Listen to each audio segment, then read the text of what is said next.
संकट प्रबंधन, प्रारंभिक चेतावनी और सफलता। आज हम इसी विषय पर बात कर रहे हैं। हमारे सामने जो स्रोत सामग्री है वो इस बात पर जोर देती है कि किसी संकट का असली प्रबंधन वो उसके शुरू होने से काफी पहले ही आकार लेने लगता है।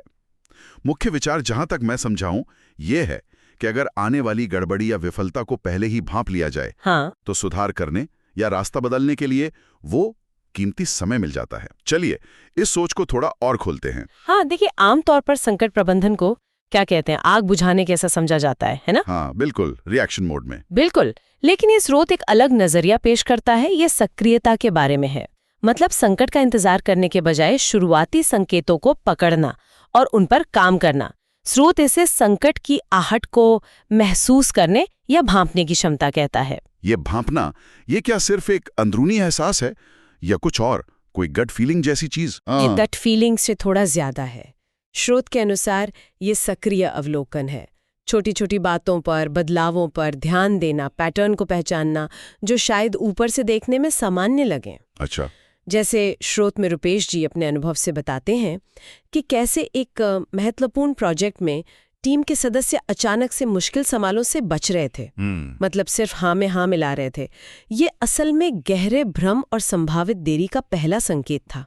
ओह अच्छा। हाँ, इसे वक्त रहते पकड़ना जरूरी था। सही बात है। तो संकेतों को पकड़ना ये पहला कदम हुआ। बिल्कुल। लेकिन स्रोत कहता है कि सिर्फ भांपना काफी नहीं है, सुधार करना भी उतना ही जरूरी है। हाँ बिल्कुल। और यहीं अक्सर चुनौती आती है। हाँ ये तो है। संकेतों को पहचानने के बाद भी कई बार हम कदम उठाने में हिचकते हैं। स्रोत इस बात पर गौर करता है कि सुधार करने में देरी क्यों होती है। कभी काम के बोझ के कारण, हाँ, या शायद लगता है कि अरे अपने आप ठीक हो जाएगा। बिल्कुल, या कभी बदलाव के डर से। स्रोत में एक दिलचस्प बात ये साझा की गई है कि सुधार का मतलब हमेशा कोई बहुत बड़ा महंगा कदम उठाना नहीं होता। मतलब छोटे कदम भी वो भी असरदार हो सकते हैं। हाँ, अगर सही समय पर उठाए जाएं तो। रुपेश जी के अनुभवों के आधार पर स्रोत यही बताता है कि कई बार बस एक मुश्किल लेकिन जरूरी बातचीत शुरू करना या किसी प्रोसेस में मामूली सा बदलाव करना ही वो संकट को टालने के लिए काफी साबित हुआ। अच्छा। महत्वपूर्ण है उन शुरुआती संकेतों को गंभीरता से लेना और तुरंत, चाहे छोटे स्तर पर ही सही, प्रतिक्रिया देना। इसे स्रोत सेंस और करेक्ट का चक्र कहता है। मतलब भांपो और सुधारो। ये सेंस और करेक्ट, ये नजरिया सिर्फ बड़ी कंपनियों या ऑर्गेनाइजेशंस तक ही सीमित नहीं लगता। क्या यह हमारे निजी जीवन पर भी लागू होता है? निश्चित रूप से, बिल्कुल। स्रोत इस बात पर जोर देता है कि ये सिद्धांत उतना ही प्रासंगिक हमारे व्यक्तिगत जीवन की चुनौतियों और रिश्तों में भी है। चाहे वो सेहत से जुड़ा कोई छोटा संकेत हो या किसी रिश्ते में पनप रहा तनाव। शुरुआती संकेतों को पहचानकर सही समय पर संवाद या सुधार करने से हम बड़ी मुश्किलों से बच सकते हैं।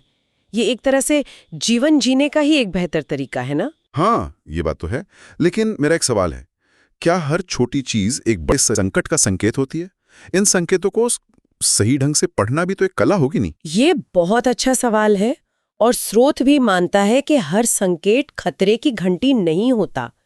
इसमें अनुभव लगता है, विश्लेषण और कभी-कभी अपनी सहज बुद्धि, मतलब इंट्यूशन पर भरोसा करने का संतुलन चाहिए। संतुलन, हाँ। महत्वपूर्ण ये है कि हम संकेतों को पूरी तरह नजरअंदाज ना करें, बल्कि उन्हें जांचें, समझें और फिर तय करें कि कदम उठाना है या नहीं। पूरी तरह से निष्क्रिय रहने से तो बेहतर है थोड़ा ज्यादा सतर्क रहना। बिल्कुल। तो कुल मिला के आज की चर्चा का सार यही निकलता है कि संकटों का प्रभावी प्रबंधन वो प्रतिक्रियात्मक होने के बजाय सक्रिय होने में है। शुरुआती चेतावनियों को समझना, उन्हें गंभीरता से लेना और फिर बिना ज्यादा देर किए सुधार के कदम उठाना। हाँ, यही सफलता की कुंजी है। और ये जो विचार और अंतर्दृष्टियां हैं, विशेष रूप से कॉर्पोरेट जगत और जीवन के व्यक्तिगत अनुभवों से निकले सबक, ये रुपेश दिलसे के तहत साझा किए गए हैं। अच्छा? ये रुपेश जैन के जीवन के अनुभवों पर आधारित उनके अपने विचार हैं। तो ये हमें सोचने पर मजबूर करता है कि हम अपने आसपास की दुनिया और अपने जीवन में इन शुरुआती संकेतों के प्रति कितने सजग हैं। क्या हम रोजमर्रा की भागदौड़ में उन धीमी आवाजों को सुन पाते हैं जो शायद हमें आने वाले कल के लिए तैयार कर सकती हैं? सोचने वाली बात है।